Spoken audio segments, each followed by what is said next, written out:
అంత ద్రవ్యాన్ని అంతా దేవతలకు ఎలా అందిస్తాడో, ఇంద్రుడికి ఎలా అంత పవిత్రంగా అందిస్తాడో, నిన్ను శ్రీరాముల వారికి అంత పవిత్రంగా అందిస్తానమ్మా, నా వీపు మీద ఎక్కువ, నేను నీకు పుత్రుడితో సమానం అంటుంది. సీతమ్మ వారు కాదంటుంది, నేను భర్తను తప్ప ఇంకొకరిని ఎవరిని కూడా తాకే ప్రసక్తి లేదు, నువ్వు పుత్రునివై ఉండవచ్చు కాగా అని సీతమ్మ వారించి ఇంకో విషయం చెప్తుంది.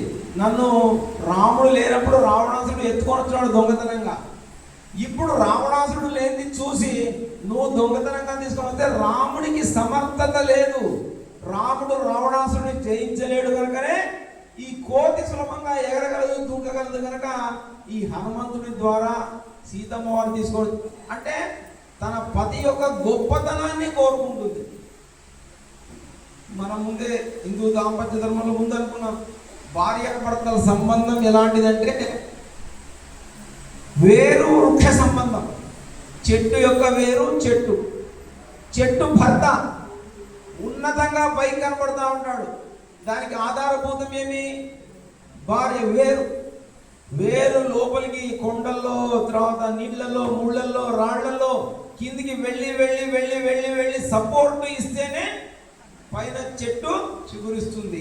ఆ చిగురించిన చెట్టు పెద్ద చెట్టు అయ్యి రసవత్ ఫలాలను, పుష్పాలను అందిస్తుంది. పురుషుడు కూడా సమాజంలో గొప్ప స్థానానికి చేరుకొని తన చుట్టుపక్కల ఉన్న సమాజానికంతా సేవలు చేయాలి. అటువంటి సేవలు చేయాలంటే ఆధారం కనపడేది పైన చెట్టు మాత్రమే, కింద ఉన్న వేరు కనపడదు. నేను కూడా కనపడాలని వేరు పైకి వస్తే ఆ వృక్షం ఏమవుతుంది? పడిపోతుంది.